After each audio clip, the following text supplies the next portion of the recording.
여호와의 손이 짧아 구원하지 못하심도 아니요 귀가 둔하여 듣지 못하심도 아니라. 오직 너희 죄악이 너희와 너희 하나님 사이를 갈라놓았고 너희 죄가 그의 얼굴을 가리어서 너희에게서 듣지 않으시게 함이니라.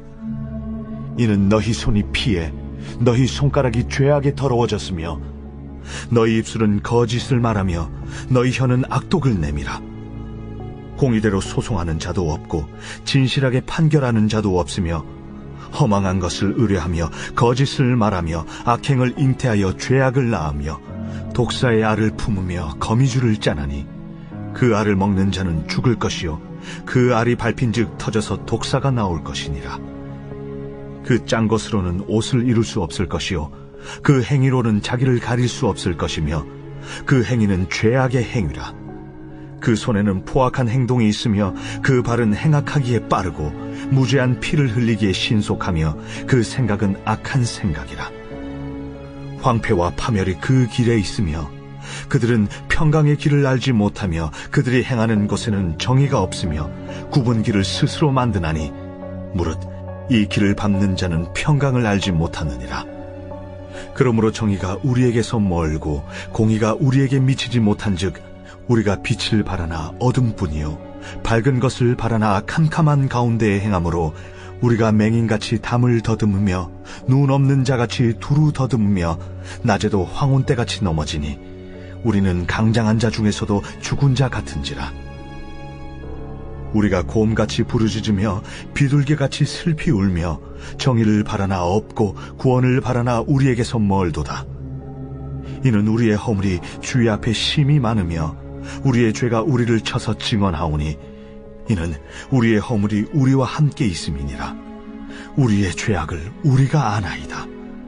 우리가 여호와를 배반하고 속였으며 우리 하나님을 따르는 데에서 돌이켜 포악과 패역을 말하며 거짓말을 마음에 잉태하여 낳으니 정의가 뒤로 물리침이 되고 공의가 멀리 섰으며 성실이 거리에 엎드러지고 정직이 나타나지 못하는도다.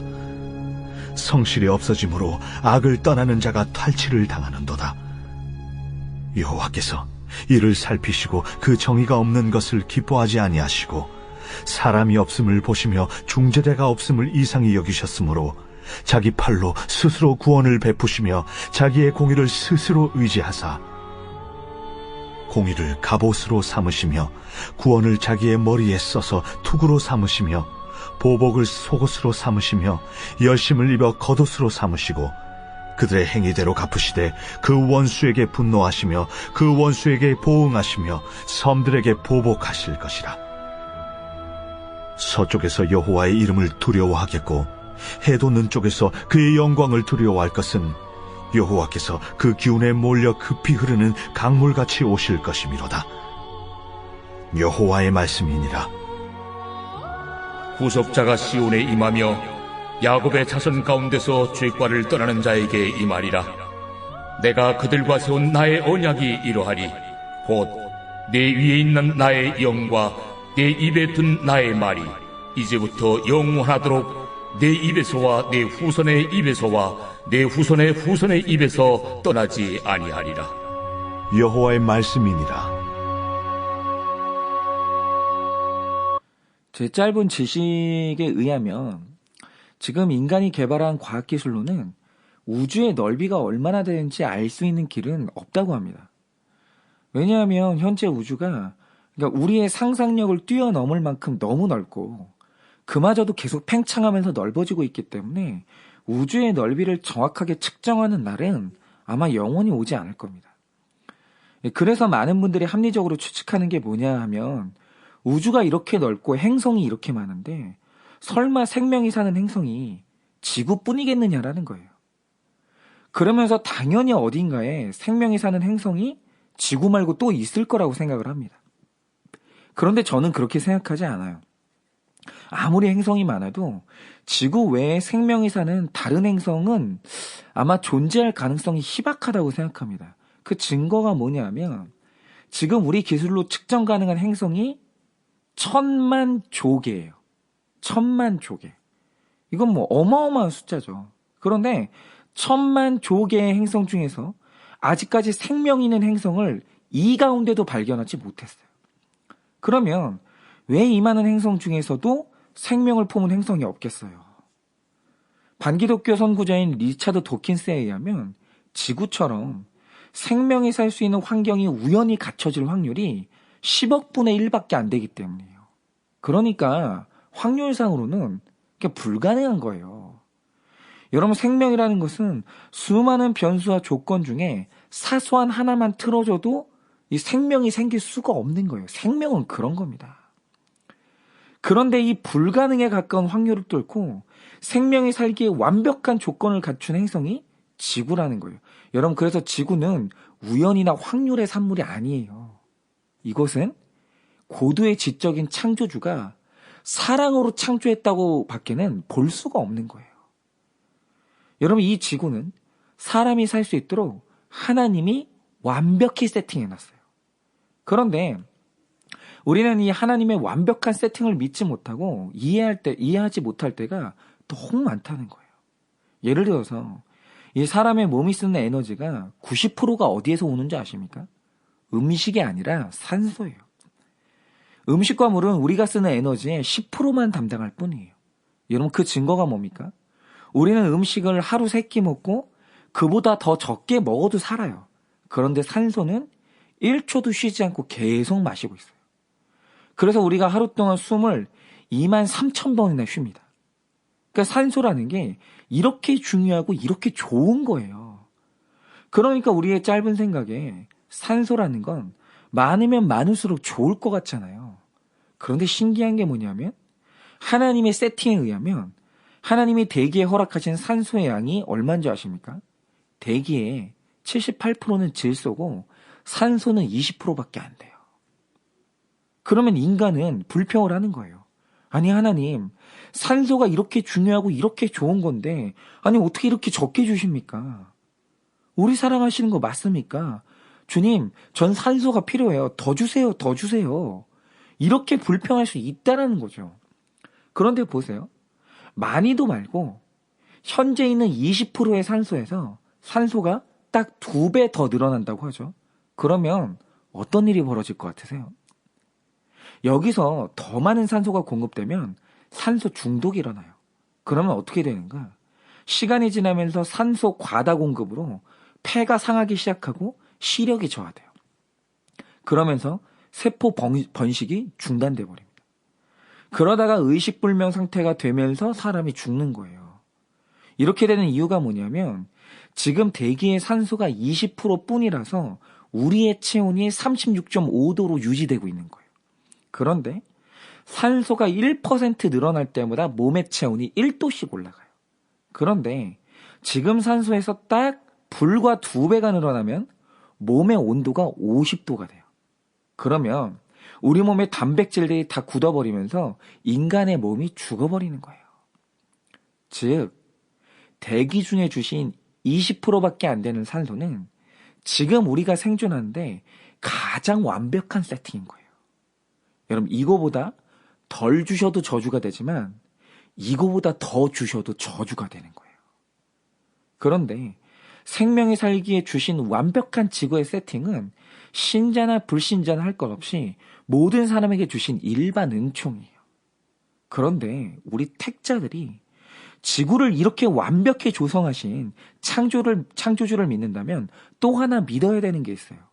그게 뭐냐면 우리가 삶을 살면서 반드시 느끼는 이 공통적인 법칙이 있어요. 이건 법칙이에요.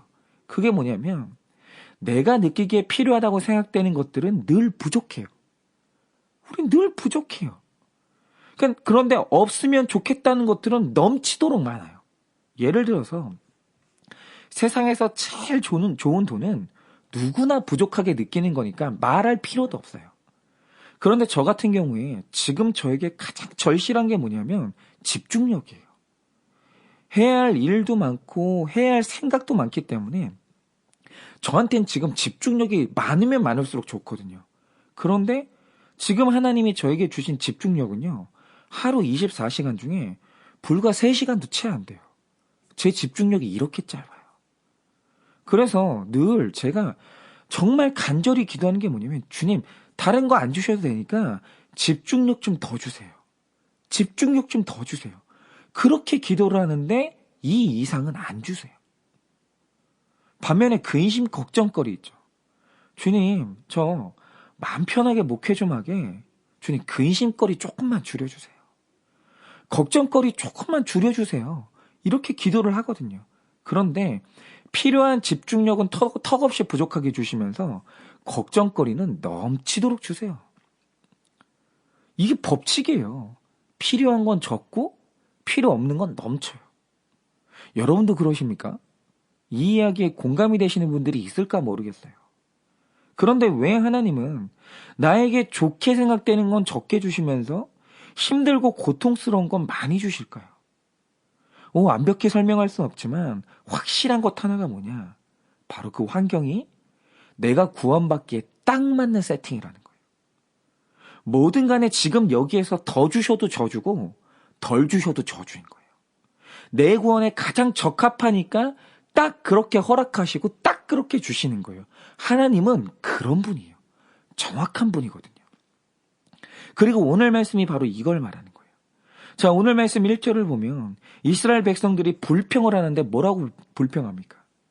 하나님은 구원해서 우리를 버린 것 같고 기도해도 듣지 않는 것 같다라는 거예요. 그런데 지금 이런 불평을 왜 합니까?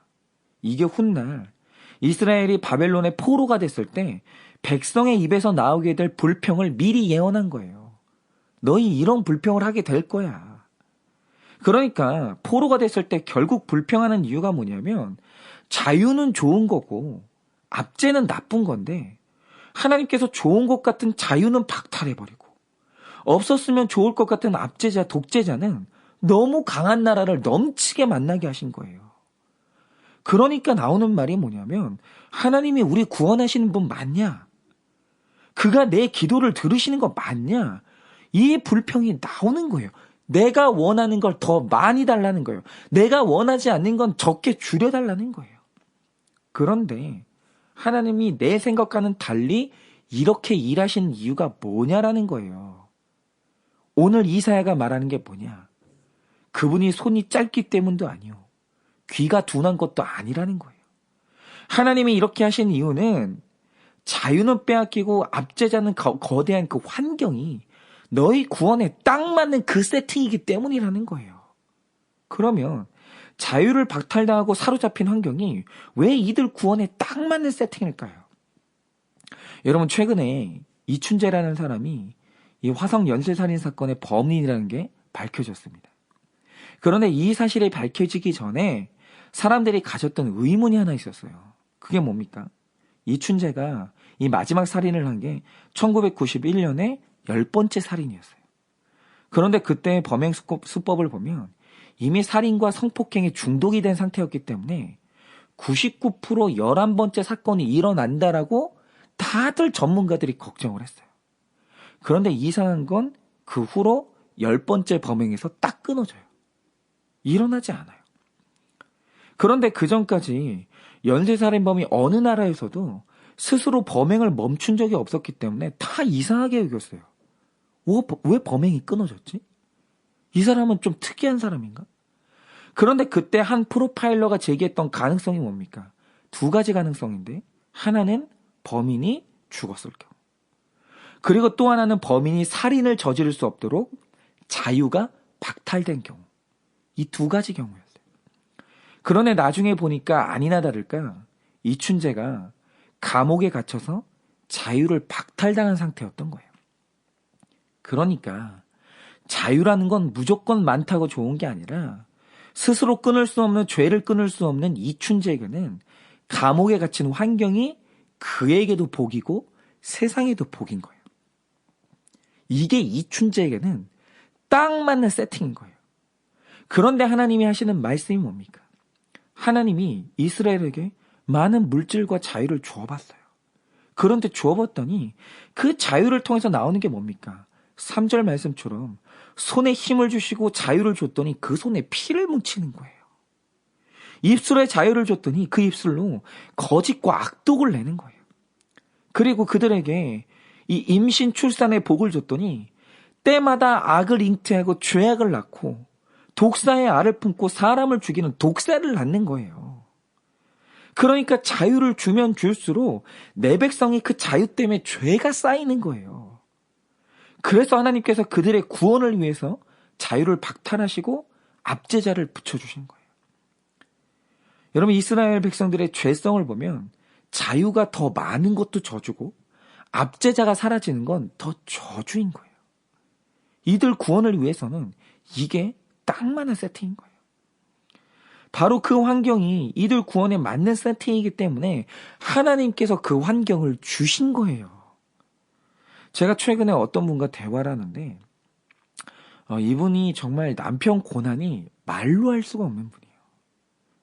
그런데 이분이 그 힘든 남편과 이혼을 안 하고 살아냈고 그리고 가정의 회복을 이뤄냈어요. 그래서 지금은 이 가정이 한 70% 회복이 됐어요. 그래서 제가 아니 어떻게 그 힘든 남편분과 살아낼 수 있었는지 여쭤보니까 이분에게 두 가지 은혜가 있었어요. 하나는 뭐냐? 그러니까 이분이 그때도 믿는 자였는데 이때 좀 무지가 있었던 거예요. 그래서 이혼하면 지옥 가는 줄 알았다는 거예요. 그런데 이혼은 죄 맞습니다. 이혼은 죄가 맞고 이거는 하면 안 되는 거예요. 그런데 이분은 더 나아가서 이혼하면 바로 지옥 가는 줄 알았다는 거예요. 그래서 그것 때문에도 무서워서 못했고, 두 번째는 돈이 많아서 이혼해도 내가 잘 살 수 있었다면 이혼했을 텐데 정말 그때는 돈이 너무 없었다는 거예요. 그래서 하나님께서 주신 무지와 가난의 이 압제, 무지와 가난이라는 이 바벨론 덕분에 가정이 지켜지고 회복이 됐다라는 거예요. 그런데 지금은 그때 이혼했으면 어쩔 뻔했나 싶을 만큼 가정이 아름답게 지금 회복되고 있어요. 그러니까 지금 뒤돌아보면 그때 나에게 주신 무지와 가난이 내 거룩과 구원을 위해 주신 하나님의 완벽한 세팅인 것이 인정이 됐다는 거예요. 만약 이때 좀 더 내가 아는 게 많았어도 가정은 깨졌을 것이고 돈이 더 있었어도 가정은 깨졌을 거예요. 여러분, 바로 이겁니다. 살다 보면 인생을 사는 데 있어서 우리가 원하는 세팅과 하나님이 주시는 세팅이 다를 때가 너무 많아요. 우리는 이게 많았으면 좋겠는데 하나님은 적게 주세요. 이거는 없었으면 좋겠는데 그거는 또 많이 주시는 거예요. 그런데 하나님은 실수가 없는 분이에요.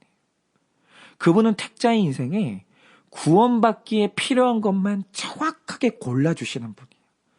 하나님이 그만큼 우리를 사랑하시고 하나님이 그만큼 정확해요.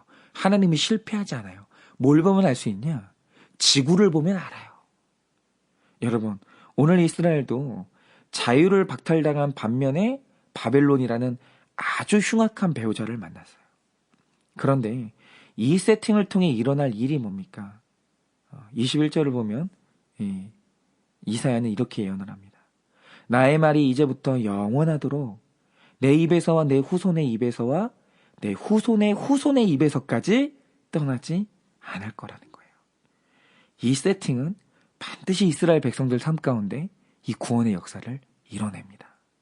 그러니까 오늘 내 환경이 구원을 위한 최고의 세팅을 믿으시고 그 어려운 환경 가운데서도 잘 살아내는 여러분 되시기를 예수님의 이름으로 축원을 드립니다.